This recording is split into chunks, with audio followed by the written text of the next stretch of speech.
जय श्री राम। उसी समय दोनों भाई लता मंडप कुंज में से प्रकट हुए, मानो दो निर्मल चंद्रमा बादलों के पर्दे को हटाकर निकले हों। शोभा सीब सुबंग दो वीरा, नील पीत जल जाब शरीरा। मोर पंख सिर सोहतनी के, गुच्छ बीच बीच कुसुम कली के।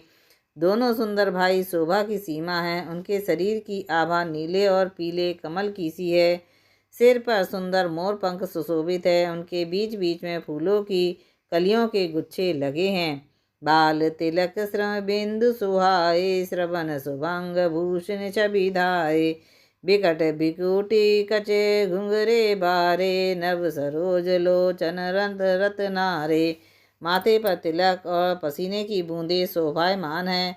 कानों में सुंदर भूषणों की छवि छाई हुई है। टेढ़ी भौएं और घुंघराले बाल हैं।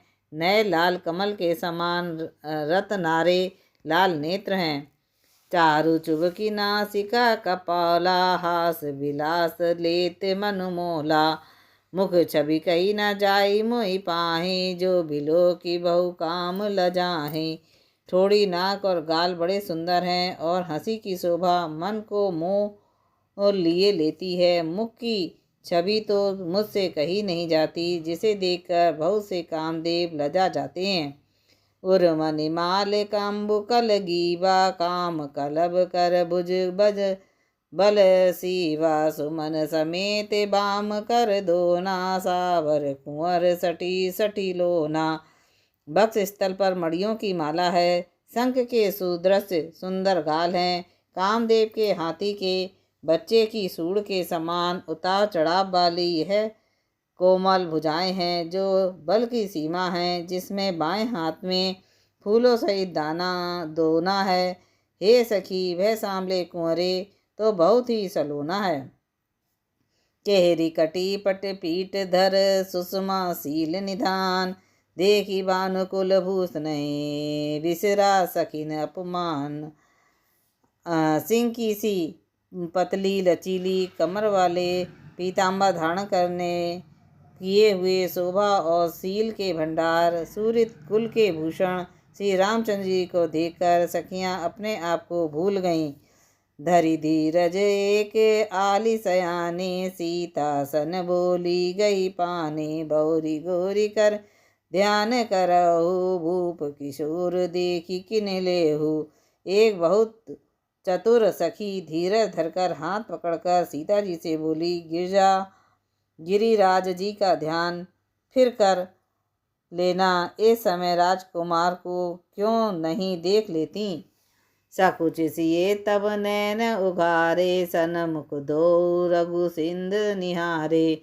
नख सिख देखी राम के शोभा, सुमिर पति पनु मनु अति क्षोभा। तब सीता जी ने सकुचा कर नेत्र खोले और रघुकुल के दोनों सिंहों को अपने समान खड़े देखा। नख से शिखा तक श्री रामचंद्र जी की शोभा देखकर और फिर पिता का प्रण याद करके उनका मन बहुत क्षुब्ध हो गया। पर बस सकहीं लखी जब सीता, भयो गौरु सब कहीं सभीता। पुण्य आयउ ए बेरियली, आली अस कही मन बेहसी एक आली। जब सखियों ने सीता जी को परवश प्रेम के बस देखा, तब सब भयभीत होकर कहने लगी, बड़ी देर हो गई, अब चलना चाहिए, कल इसी समय फिर आएंगी। ऐसा कहकर एक सखी मन में हंसी। गुड़ गिरा सुन सय सिए सकुचानी, भयो विलम्बु मातु भय मानी।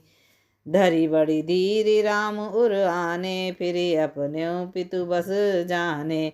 सखी की है रहस्यमयी वाणी सुनकर सीता जी सकुचा गई। देर हो गई जान उन्हें माता का भय लगा। बहुत धीरज धरकर वे श्री रामचंद्र जी को हृदय में ले आईं और उनका ध्यान करती हुई अपने को पिता के अधीन जानकर लौट चली।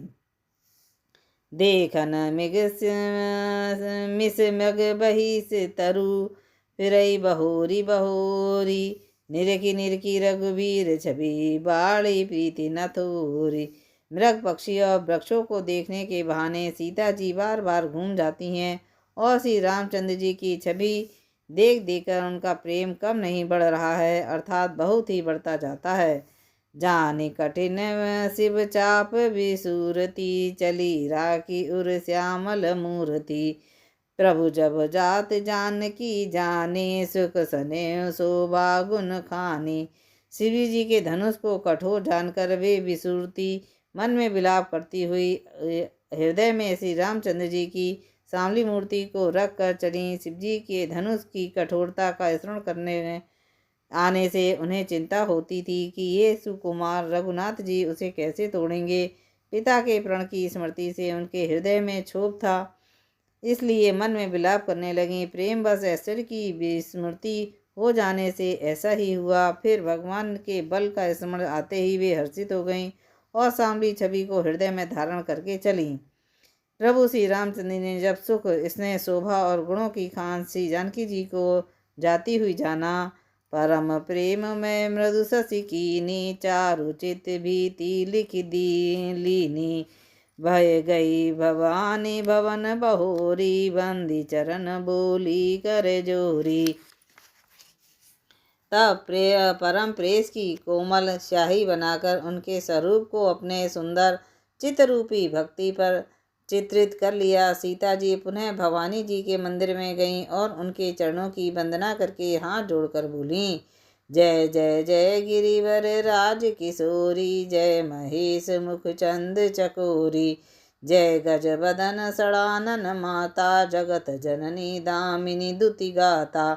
हे श्रेष्ठ पर्वतों के राजा, हिमालय की पुत्री पार्वती, आपकी जय हो, जय हो। हे महादेव जी के मुख रूपी चंद्रमा की ओर टकटकी की लगाकर देखने वाली चकोरी, आपकी जय हो।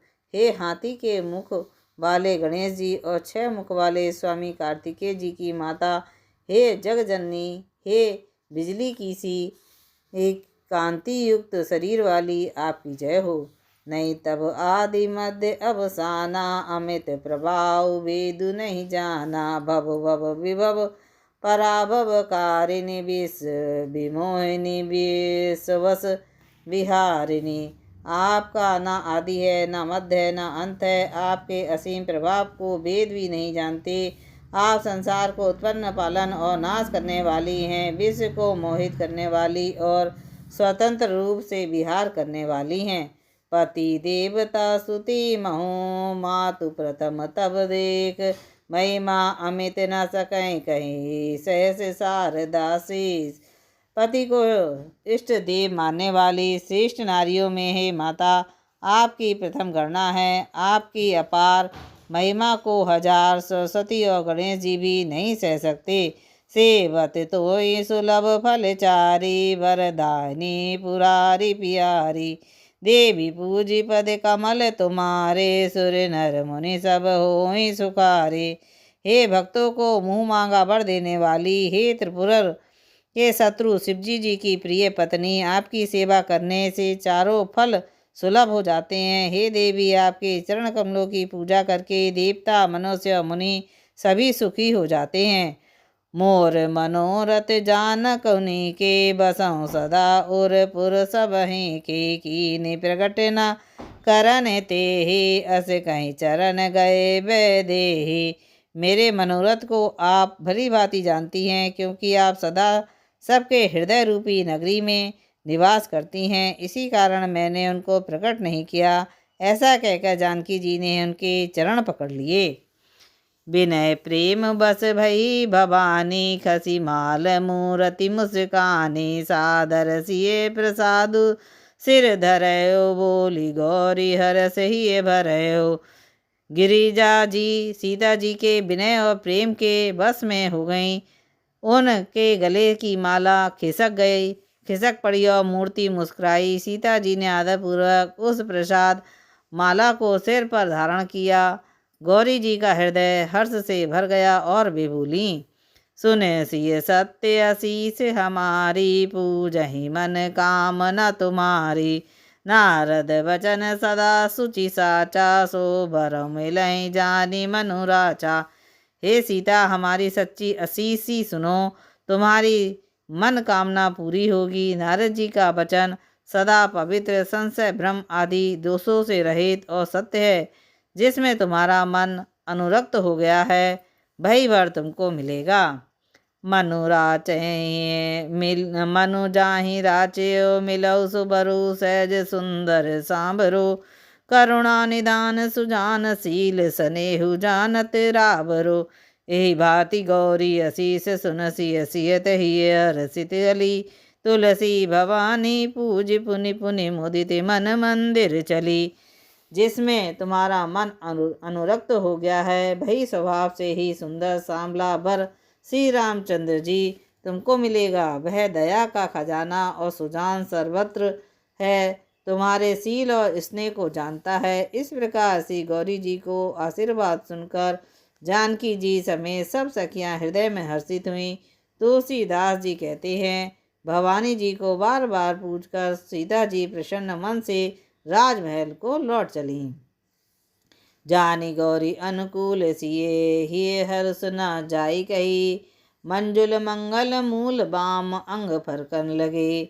गौरी जी को अनुकूल जानकर सीता जी के हृदय में जो हर्ष हुआ वह कहा नहीं जा सकता। सुंदर मंगलों के मूल उनके बाएं अंग फड़कने लगे।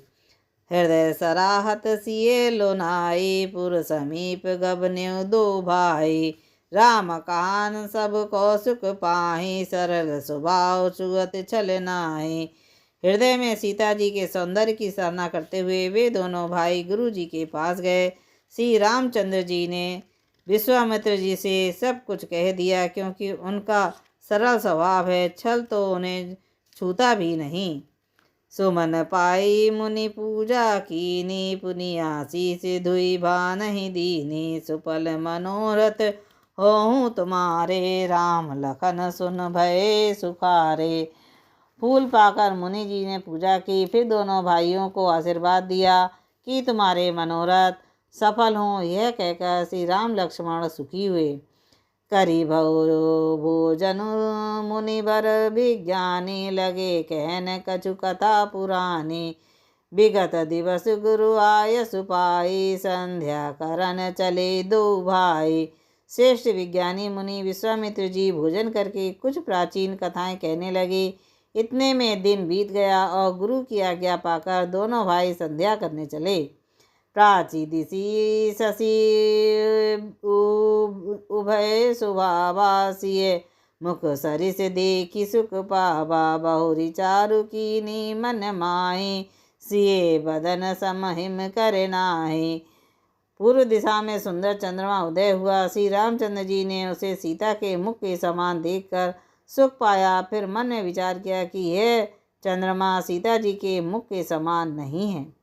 जन्म सिंधु पुनि बंधु विपु दीन मलिन सकलंक सिए मुख समता पाव किमी चंदु बापुरो रंक।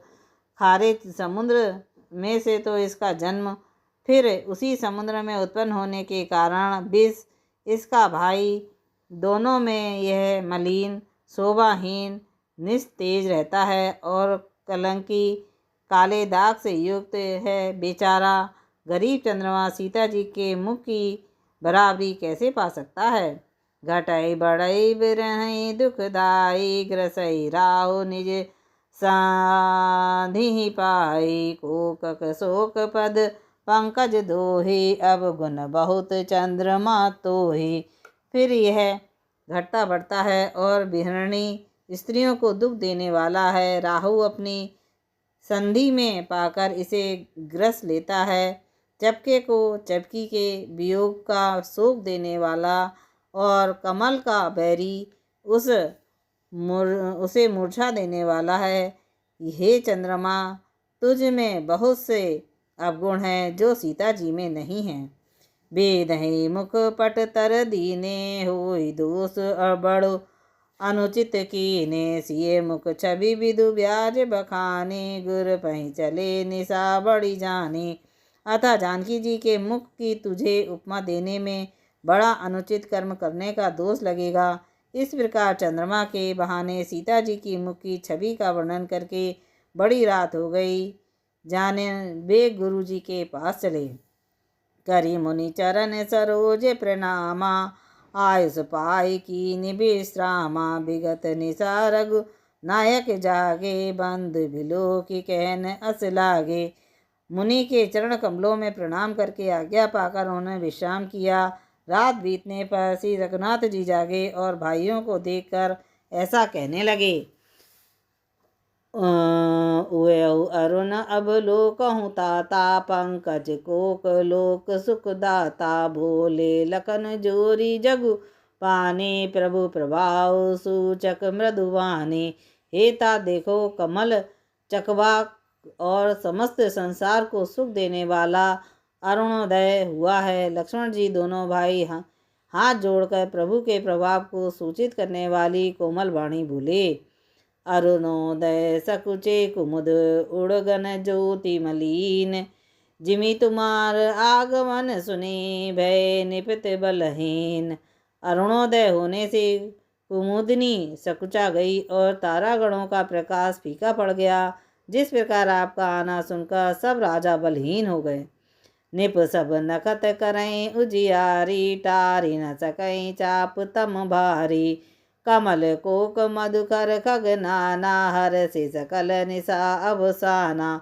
सब राजा रूपी तारे उजाला मंद प्रकाश करते हैं, पर वे धनुषधारी महान अंधकार को हटा नहीं सकते। रात्रि का अंत होने से जैसे कमल चकवे भोरे और नाना प्रकार के पक्षी हर्षित होकर रहे हैं, ऐसे ही प्रभु सब भगत तुम्हारे हो टूटे धनुष सुखारे। उभय बान विप्रश्रम तम नासा दूर टूरे नकत जग तेज प्रकाशा। जैसे ही हे प्रभु आपके सब भक्त धनुष टूटने पर सुखी होंगे, सूर्य उदय होगा, बिना ही परिश्रम अंधकार नष्ट हो गया, तारे छिप गए, संसार में तेज का प्रकाश हो गया। रवि निज उदय ब्याज रघुराया प्रभु प्रताप सब निपह दिखाया। तब भुज बल महिमा उद घाटी प्रगति धनु विघटन परिवाटी। हे रघुनाथ जी, सूर्य ने अपने उदय के बहाने सब राजाओं को प्रभु आपका प्रताप दिखलाया है। आपकी भुजाओं के बल की महिमा को उद्घाटित करने खोल कर दिखाने के लिए ही धनुष तोड़ने की ये पद्धति प्रकट हुई है। बंधु वचन सुनी प्रभु मुस्काने होई सुचि सहद पुनीत नहाने। नित्य क्रिया करी गुरु पहियाए चरण सरोज सुभग सिर नाए। भाई के वचन सुनकर प्रभु मुस्कुराए। फिर स्वभाव से ही पवित्र श्री रामचंद्र जी ने 100 से निर्वृत्त होकर स्नान किया और नित्य कर्म करके वे गुरु जी के पास आए। आकर उन्होंने गुरु जी के सुंदर चरण कमलों में सिर निभाया। जय श्री राम।